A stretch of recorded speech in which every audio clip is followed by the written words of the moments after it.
everybody, it's Cody, Dixon RC here. So the other day I was on Powerhobby's website ordering normal stock stuff and like that, and I come across something that I haven't seen from one of these companies before. And it is a legitimate carbon fiber chassis LCG kit. Everything you need to build an LCG chassis.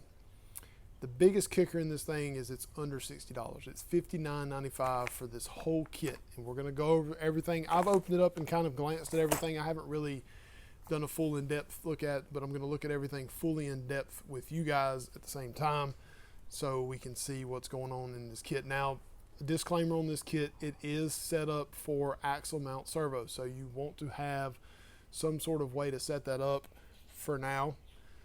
I would say I'll probably figure out some way to put some sort of chassis mount servo on this.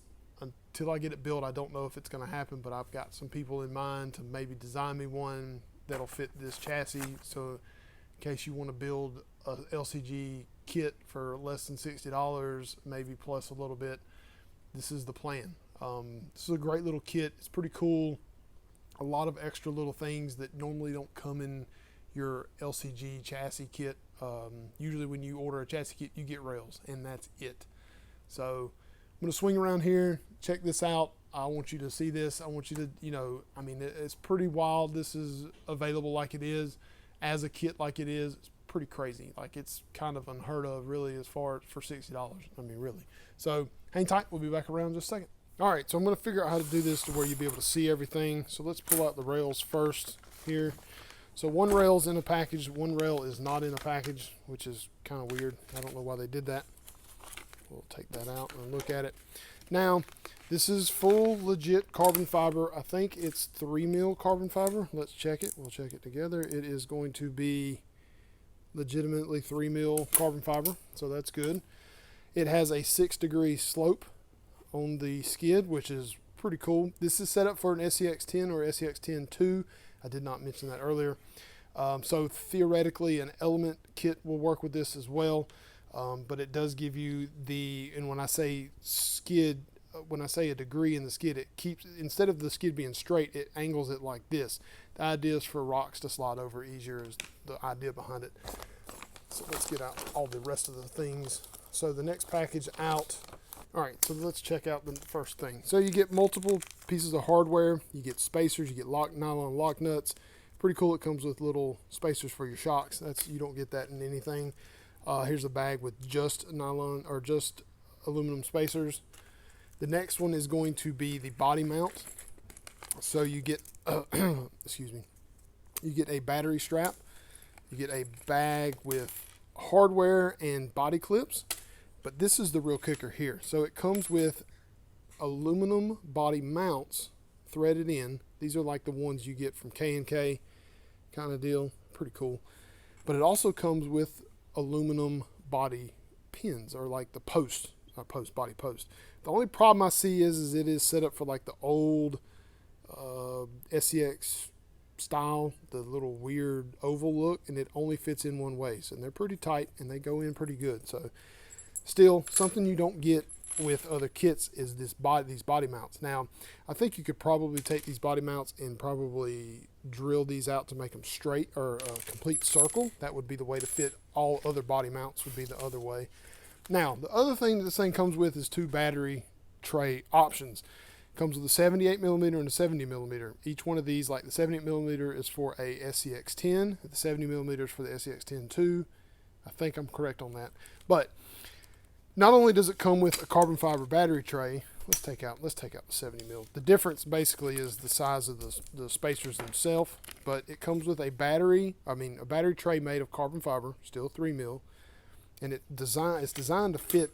Either you put it back here in the back, like it's got like a little slot that goes in right there. Let's see if I can get that in there. Maybe I'm wrong. Maybe that's not where it goes. But I do know one of them's up here up front, like that, so you can put it however you want to do it, up front or whatever, wherever you want to put it. See, it sits in there like that. That seems like not a good place for a battery, but we'll figure that out. But the cool thing that this thing comes with is threaded aluminum, I say that's aluminum, yeah, aluminum spacers. you don't have to buy these separately. They come, each one of them has, there's 5 in each kit, I think. Yeah, there's 5 in that one as well. There's 5 in this one. So you've got plenty of spacers to put all around your whole entire truck or kit, which is pretty cool. Next thing is it comes with little sliders, or not, well, not necessarily sliders. These are like little plates that'll go on the side, you know, side of your rig like that right there. So you can put battery. You could probably put a battery on here or an ESC, whatever, however it is you want to do it. You set it up however you want it to be. Now the next thing it comes with is supposedly titanium links. I don't really know if these are full titanium or not, but they are pretty nice. It does come with, these have got some pretty good weight to them. You can see where they've been them. They've got little marks on them. It does come with a rod end. This is probably a generic, you know, 4mm rod end. Nothing too fancy about those. We'll probably use boom ones if we're going to use them.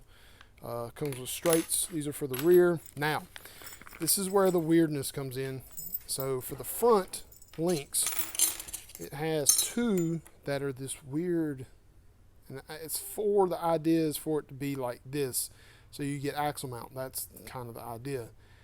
I don't know why they did this. I don't know. I don't understand it. But these are the, I mean, it's really short in the front. The idea, I mean, because of the slant skid, everything has to be up front. It's about as close as you can get it. So that's pretty much it. That's a lot of stuff. It comes with a bunch of different things. The kit is slam full of stuff. I mean, a lot of the stuff you may not ever need or use, depending on how you want to build your kit, I guess. I don't know. But either way, I mean, $60 that's hard to beat. $60 for a full kit, I must say. So I'm going to build this thing real quick, and then I'll be back and I'll show it put together.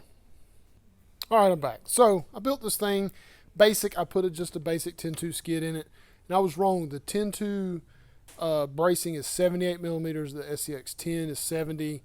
I don't really know who's going to use the 70 millimeter one anyway, unless you wanted to narrow it up, which is not a problem. You can do that. But I didn't do anything with the links yet. I don't know what I'm going to do. I don't know if I'm going to keep these. These are pretty decent rod ends. I mean, they're pretty tight. I don't know how well they'll hold up and last, but they seem to work okay. I mean, they look good anyway. All right, so I'm going to install the body mounts. Now, I'm going to show you this. There's multitude of holes to put body mounts. There we go. That's a good shot. There's 2, 4, 6, 8 holes to put your shocks, and of course, you can fab that up to make this work with your shocks as well. Same goes for the rear. I think there's 8 of those also. Yes, I used 1 to put a spacer. I put the battery here. Mainly, I put this here just for rigidity of this part of the chassis. I probably won't do that. A battery will probably go here, along with the ESC over here, unless I build or take something and put it here, which they want you to, you know, this is a spot to put a battery tray as well in between here. I don't know who would want it to be facing up and down like that. Maybe that if it goes up front, that might work. I don't know. The problem I think we're going to have is building some sort of chassis mount, servo mount, or a chassis servo mount is going to be this, the way this drops off here. That may work, but we may have to drill holes because it just needs to be probably right here, because that's about where the axle is going to be. I don't know. I'll play around. I've got a couple of mounts that I can probably see how they look. Not a big deal. But let's put one of these aluminum body mounts in. I'm just going to pick a hole. Not a big deal there.